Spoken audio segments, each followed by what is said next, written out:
Time for the main event! Hey guys, welcome back to the channel.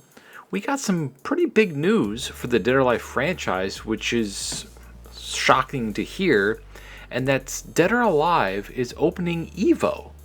Dead or Alive 6 Last Round is going to be at EVO. Now that is on the 26th, so that's a Friday, right after, a day after the game's release.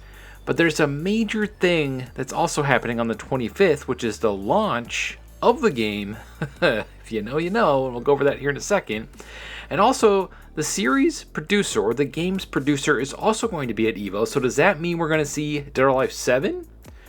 Without further ado, let's go over to the EVO showcase page, look at what's going on, and then discuss Dead or Alive 7 potentially being shown, and of course, the big competition that's happening on the 25th. Alright, so here we are over on the EVO showcase, and I forgot to mention that my camera is currently broken, if you missed my last video, because I know wrestling games aren't for everybody. So until I get a new camera, I'm trying to find a good one. I've been in the market for a new one anyway. If you have any suggestions, sound off in the comments down below, and I will go check them out. Anyway, without further ado, the EVO showcase right here at 10:30 a.m. Pacific time on Friday, June 26th. Let's look at what this says. It says right here, 10:30 a.m. on Friday, June 26th.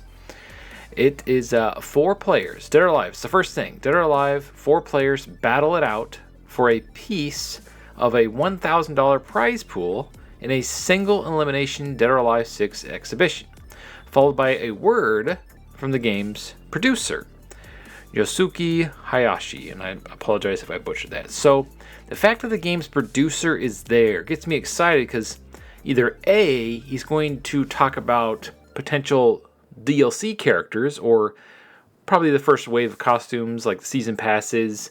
I really hope they got at least one guest character that isn't the returning characters from Virtual Fighter, although with the Virtual Fighter resurgence, it might be a good cross promotion there. Plus the characters have the skeletons already made, so they would just have to do like a little update to them to make them to work in the new game. Anyway, with that being said, I've made multiple videos on this. If they're going to do a third-party character, I really hope it's like E from Stellar Blade, Tifa Lockhart, she would fit in here. Go check out those videos. I have a whole list of great candidates that I would like to be in the game. We'll probably get some costume reveals. Maybe there's a new mechanic they're saving to show off at EVO, because let's face it, this is like free marketing for the game. My fear is that they're probably going to try to pander to the EVO crowd a little too much and forget the soul of what Dead or Alive is, which is a fan service fighting game. So if they go that route, I'm a little worried for this game because, well, it'll be DOA, just like the other games. Regardless, if you like that stuff or not, it is a fundamentally fun fighting game. Great fighting game mechanics. In fact, I'm shocked it doesn't have more games in the franchise, and I would love to see Team Ninja take on a wrestling game using the Dead or Alive kind of engine and systems, and the characters too. I think that they would make a killer wrestling game. Anyway, so with the series producer there, or at least the game's producer, I don't know if he's producing Dead or Alive 7, I would assume so.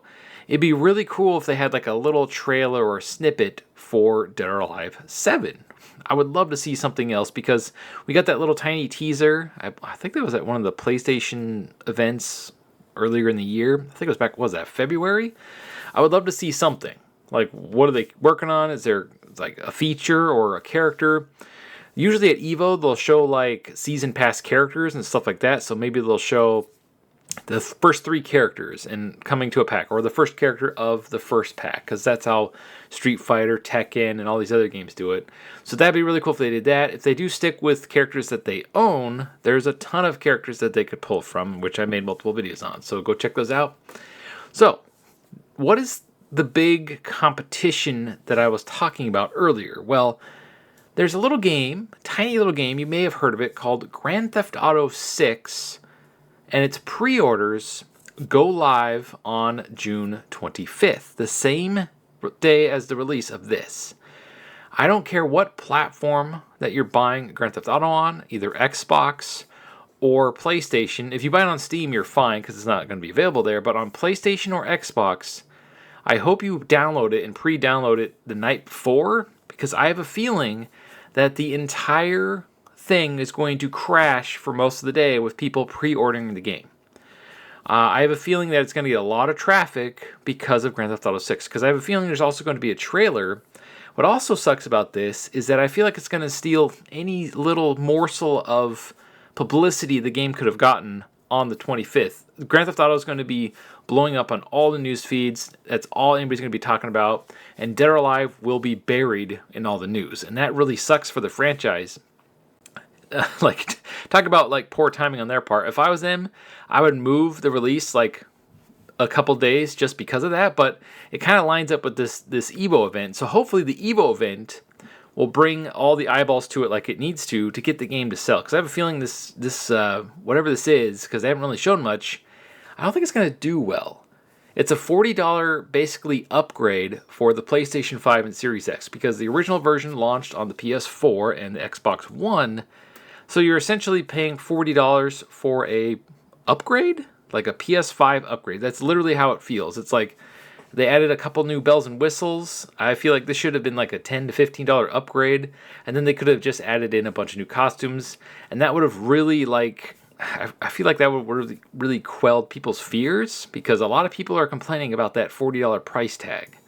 However, I do feel like because it's been such a long time since Dead or Alive 6 came out, what was that, 2019, I feel like a lot of people may have traded it in or gotten rid of it, and if it was just an upgrade, it wouldn't get the same buzz as a new, basically being treated as like a new game, like a turbo edition or whatever, like a complete edition, even though you're missing a lot of the DLC, like the costumes and stuff, but it has all the characters, except for, of course, the third party, Mai and Kula Diamond.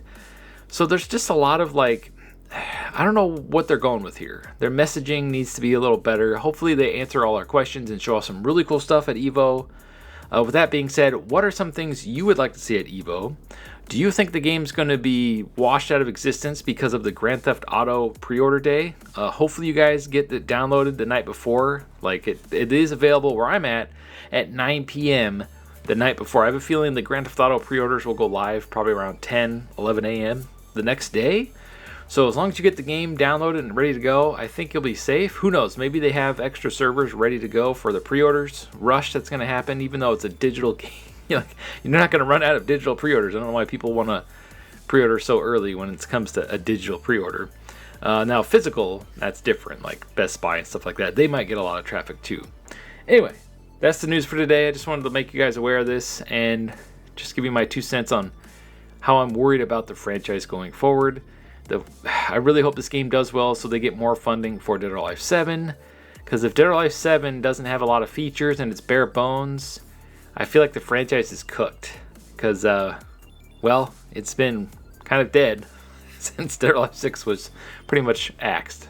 Anyway, thanks for watching. Sounds in the comments below, and as always, stay frosty.